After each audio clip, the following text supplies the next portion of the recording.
You're listening to an Airwave Media Podcast. When you visit Arizona, time is measured in moments, not minutes. Like the moment you see the Grand Canyon for the first time. Visit a new state of mind. Learn more at hereyouareaz.com. It's a long way to Tipperary. It's a long way to go. It's a long way to Tipperary, to the sweetest girl I know.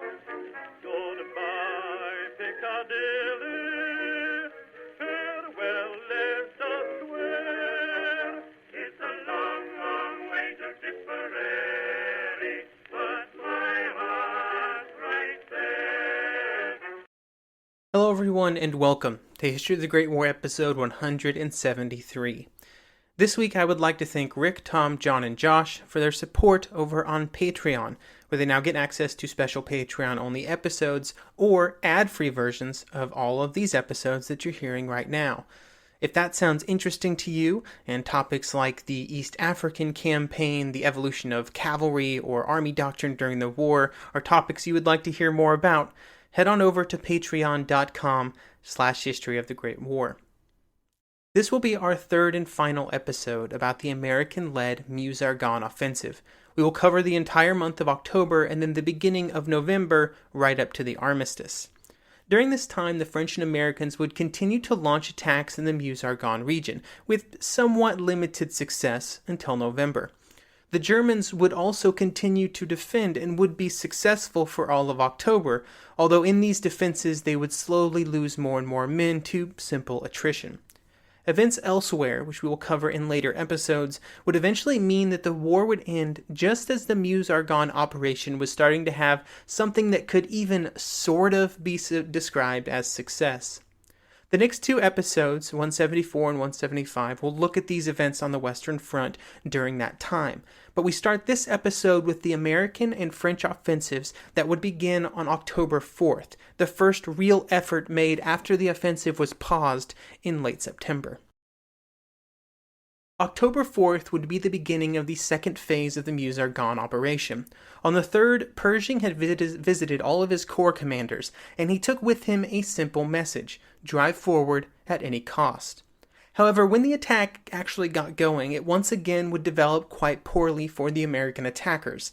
The 77th Division would not really get anywhere on the left, the 28th in the center would not take its primary objective of the La Chêne-Tendu, and it was only on the right where real progress was made. Here, the 1st Division had advanced several miles on the 4th, and this would continue on October 5th. With this advance, the original goal of outflanking the Argonne looked like it could actually become a reality. Outflanking the Argonne had been an objective for the very first day of the attack, so it was only about a week late. Pershing would write about these attacks that, quote, attack resumed at 5:25 this morning, met durable resistance, advance very slow. Our men have had to fight for every 100 yards they have gained, and it looks as though we will have a hard, slow advance.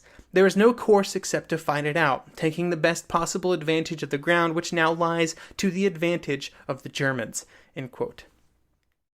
General Gallwitz would believe that it was not the terrain that stopped the Americans, but instead the bravery and determination of the German defenders. He would write that, quote, under the brave and obstinate resistance of our infantry and the performance of artillery. Even though the German troops in the Argonne were now outflanked from the east, Gallwitz had no intention of just giving up the Argonne like Pershing expected him to do, so the Americans would have to figure out a way to push them out by force. On October 6th, General Leggett, the commander of the American First Corps, saw an opportunity to give the Germans that push. With its advance the previous days, the 1st Division had opened a gap on its left. This gap was not just in the American lines, but in the German defenses as well. If troops could be moved through that gap, then something good might happen. The only troops available were the 82nd Division, and so they were sent. The 82nd at this point was 8 miles behind the front, and if it wanted to meet Leggett's specified start date of early morning on the 7th, it would have to cover that distance very quickly. Once they arrived, they would need to cross the Aire River, over which all of the permanent bridges had been destroyed. Then they would be asked to attack an enemy that nobody knew the strength of, or dispositions of, or where they were at all. quite the task for a division as inexperienced as the 82nd. It had participated in the St. Mihiel operation, but only a small piece of the division had actually been involved in combat. Many had no combat experience at all, and now they were being asked to launch a bold attack. If they could get in place in time and go forward, they would be joined by other units all along the front in another effort. One of the driving forces behind moving the 82nd into position so quickly was the Lost Battalion that we discussed last episode. There were many efforts to relieve the cut-off troops, and this was one of them. If the 82nd was successful in its attacks, the Germans would be forced to abandon their positions around the battalion, and really the entirety of the lower Argonne. Fortunately, during the night before the attack, a unit of engineers was able to throw up some temporary bridges over the river for the 82nd to cross, which allowed them to stay together a bit better and kept them from getting so wet in the crossing. They quickly advanced about half a mile and took two important hills, but then their attack began to slow. This was not a good enough advance to fulfill their task of pushing the Germans out of the Argonne, but the 28th Division was able to help them out with that. The 28th Division's 112th Regiment was able at great cost to capture Châtel-Chenery and Hill 244 from the Germans. This meant that the Germans had a serious problem on their left rear, and all the troops to the south of these positions were very vulnerable. This was a direct contributing factor, along with the attacks by the 82nd, for why the final attacks on the Lost Battalion were so lackluster. Soon the Germans were forced to abandon the entire southern Argonne, and La Chaîne-Tendue with it. Basically, that's why the Lost Battalion survived, was the attacks of these other troops. During October 8th and then over the next few days, the Germans would continue to retreat. With the Argonne now mostly free of German troops, or at least it would be free of them as soon as their retreat was completed, Pershing turned his attention to his new area of responsibility on the eastern side of the Meuse. This attack would be executed by the 29th Division. They had pretty distant objectives, with the goal being to take the entire ridge along the Meuse in one go. The attack would begin at 5 a.m. on October 8th. The artillery fire would just be the creeping barrage to try and surprise the Germans, but when the attack went forward, it once again encountered strong resistance. Just like so many other efforts, no matter how much the Americans attempted to push forward, they were met by murderous amounts of German machine gun and artillery fire. Little progress was made. While things were going rough for the Americans, the situation was not exactly rosy for the Germans either. The attack on the 8th had cost the 1st Austrian Division heavily, and much like in other battles throughout the war, the strong defense put up by the Germans was proving to be very costly. Gallwitz would write on the 8th that, quote, "Fighting east of the Meuse was particularly violent today. It almost forced the Fifth Army to employ its last reserves on the battlefront. The situation was serious. There are no reserves available worth mentioning." In the center of the American line, the attacks continued without much headway being made. General Bullard, in command of the American Third Corps, was simply running out of men. His troops had been in combat for over 2 weeks, with just a few days' rest at the end of September. Bullard was also not the most imaginative commander, and as morale began to flag with his units, he had only one remedy: attack, attack, attack. That would fix the situation, obviously, but then it didn't. There was some small progress made, a small hill here, a trench there, but always the German fire from the other bank of the Meuse, as well as in front of the troops, was just murderous. It would be at this point that the American commanders would fall into a trap that would be very familiar to their French and British allies. They believed that the enemy was barely holding on.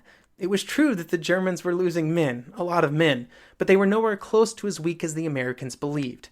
October 10th would be the point where the Americans were at the height of this folly, which had been present in almost every major battle since the war started. They believed that they were so close to victory, and they just had to push a little harder, a little more, one more time. But that wasn't going to happen.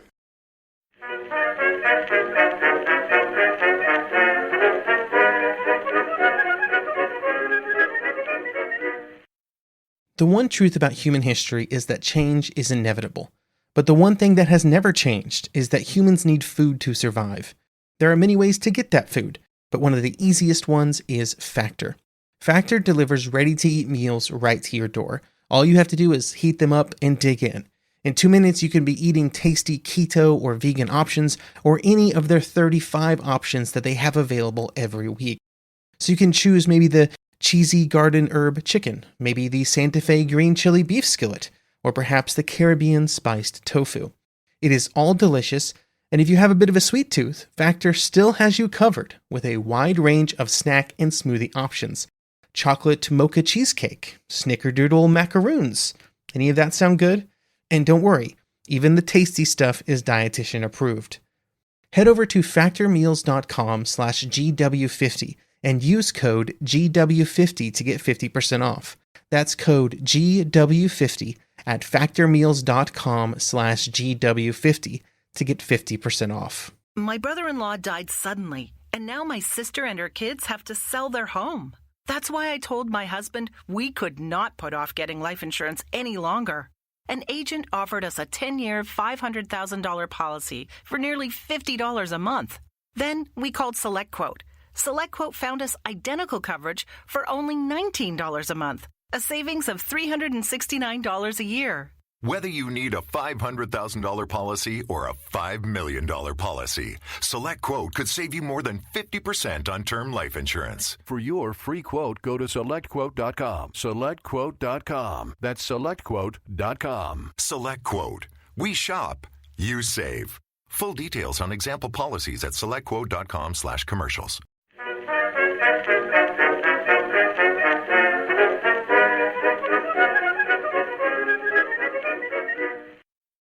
There were some small successes that were worthy of celebration. On the left, Leggett's First Corps now controlled all of the Argonne, and the Americans were right up to the south bank of the Aire. On the right, the 1st Division had advanced the furthest, although they had taken over 6,000 casualties. One of the real problems for the Americans was that the current rate of attrition, even with the much-lauded American manpower pool, was falling short. On the evening of October 9th, Pershing would realize that he would need 90,000 replacements to replenish his divisions, but he would have only half of that number before the end of October. The lack of reliable transport options was also becoming problematic.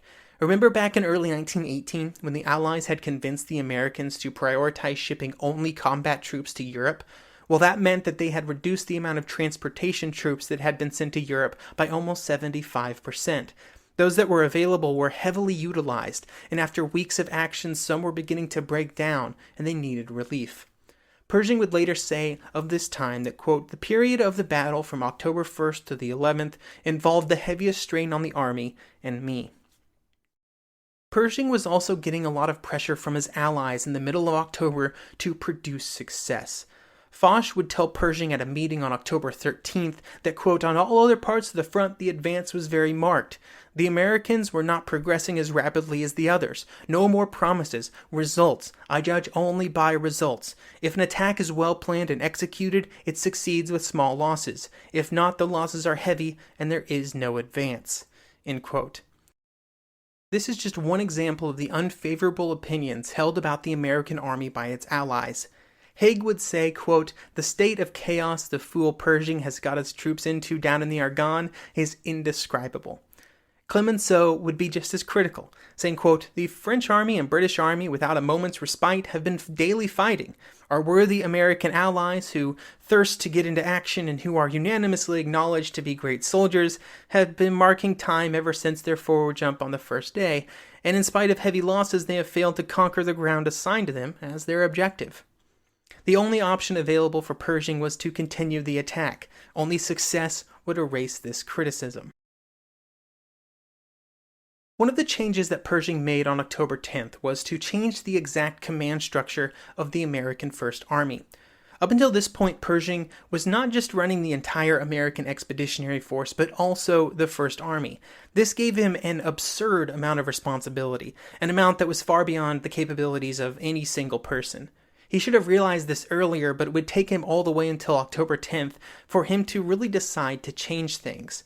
The change would happen on October 16th, when Pershing would relinquish command of the First Army and name General Leggett as its new commander.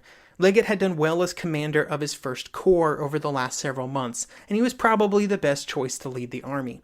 The First Army that he was taking command of had been in combat for weeks, had lost 75,000 men, but it was still going to have to launch more attacks. Pershing demanded it, and it would be up to Leggett to make it happen. Even though Pershing had decided on the 10th that he would be giving command over to Leggett on the 16th, the army would not sit idle for 6 days. Instead, the plan was to continue attacking along the entire front.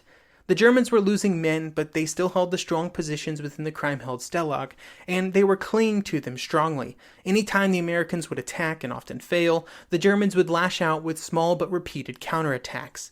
One American soldier, Sergeant Major James Block, would record of this time that, quote, "Under such fire and in those surroundings, all the sensationalism, all the heroism is removed. The long, fatiguing days and nights of patient suffering, the continual exposure to miserable weather such as found nowhere else on earth, the horribleness of the whole scene, all tended to deaden one's faculties. Men moved about like mere machines. No man could rest in that cold and mud, with gunfire for a lullaby. As one by one, sometimes 2 or 3 at a time, we saw our pals go west, we resigned ourselves to fate and patiently waited our turn. If the end would only come quickly when it did come. But no, we linger on, passively enduring what seemed certain death. But it is not the fear of death so much as the fact that we were suffering the tortures of a living death, unable for our support positions to strike back at the foe." End quote. On October 14th, the next major effort would begin, and the American attack would begin at 8:30 in the morning. This was later than the normal kickoff time for American attacks, and it was hoped that this change would reduce the effectiveness and preparedness of the German defenses. It didn't. Once again, the Americans threw themselves at the German defenses, experienced heavy losses, and while they did manage to push the Germans out of a few positions, many units were completely wrecked by the fighting. An example of the state of the units at the front by this point was that the 82nd Division, which was in the front less than a week, had already lost 2/3 of its original strength, and still Pershing wanted to continue attacking. Pershing would hand over the reins of the First Army on October 16th. Leggett had only learned of this plan 4 days beforehand. Over the course of those 4 days, he would spend the time touring as much of the front line as possible. He wanted to know the situation along the front and to know the general mindset of the troops and commanders. Along the way, he would listen and then return to his headquarters to determine the best path forward. During this time, he discovered some very discouraging information. The First Army was in a bad place. It still had on paper over 1 million soldiers, but 100,000 of those were not with their units. They were either lost of purposely wandering around behind the front or just on accident. The fact that so many were straggling behind did not bode well for the overall state of morale in the army. Confidence was also hard to come by, and the troops were also lacking that confidence and aggressiveness with which they had started the Meuse-Argonne offensive. Leggett thought that he had at least one easy way to try and turn all this around, saying, quote, "I believe it would be well to insist that division, brigade, and regimental commanders visit daily all of their lower units and gain more personal contact with the men. There is no question in my mind that the spirit exists to soundly thrash the Germans in our next attack. The spirit can be made use of if our officers will only appear more frequently among the men with the firm conviction of thrashing the Germans in the next attack." End quote. Along with targeting the spirit of the troops, Leggett also wanted to instill a new plan for actually fighting. He wanted to move away from masses of men pushing forward in frontal assaults and try to move closer to the current European model of fire, movement, and small unit tactics. Many veteran American units had already started making this transition on their own, utilizing fire and movement and infiltration to try and prevent the wholesale slaughter wrought by German machine guns. However, since these tactics were not instilled from the top down, it was hard to keep this hard-won intelligence and adaptation in place, with so many raw replacements being pushed into the ranks. Leggett also reinforced the military police behind the lines to try and round up as many stragglers as possible and to get them back with their units. Leggett would take some time to implement all of these changes and to lay the groundwork for his attack. And this whole time, Pershing would continue to push him to start attacking again, like right now. Leggett would resist this for 2 weeks, insisting that the entire army had to be ready for one united blow. Only then could it find success. Leggett eventually set the date for October 28th, but he was soon asked to delay it to November 1st by the commander of the French Fourth Army, which would join in the attack. In his personal account of this delay, Leggett was actually quite pleased. He could blame the delay on the French, and there were many more things that he could do to prepare for the attack. The plan for this attack was for the primary thrust to come from the 5th Corps in the center of the 1st Army front. The objectives were mostly the same things that the Americans had been pursuing since September. This would, however, be the largest attack since September 26th, so it was hoped that it would make at least some progress. It was scheduled to begin at 5:30 a.m. On the first day, the soldiers on the left made little progress, just like in previous efforts. Here, the commander of the 1st Corps was greatly disappointed, but Leggett was more optimistic and would say that there would be no enemy in front of that corps the next day, as the advance in the center would force the Germans to go north and to go fast. Leggett was absolutely correct in this evaluation. In the center of the attack, the 5th Corps had done quite well, and the Germans had been forced to leave the rest of the Kriemhildt-Stellung behind and to retreat to a far less impressive set of fortifications behind it. The next day, the 1st Corps would advance the furthest of any American troops, penetrating as much as 6 miles. Things were finally opening up for the Americans. On the German side, things were looking very much the opposite. Gallwitz would write after the war that, quote, "I clearly saw that the situation could only be improved only by counterattacking and throwing the enemy back across the river. I lacked artillery enough for such an undertaking, to say nothing of infantry for actual execution of such a plan. All that was left for me under these circumstances was to continue to hold out as long as I could." By November 4th, the Americans had advanced 13 miles, and the German defense had essentially fallen apart. Pershing hoped that the newfound success would carry his troops all the way to Sedan, and the advance continued in that direction.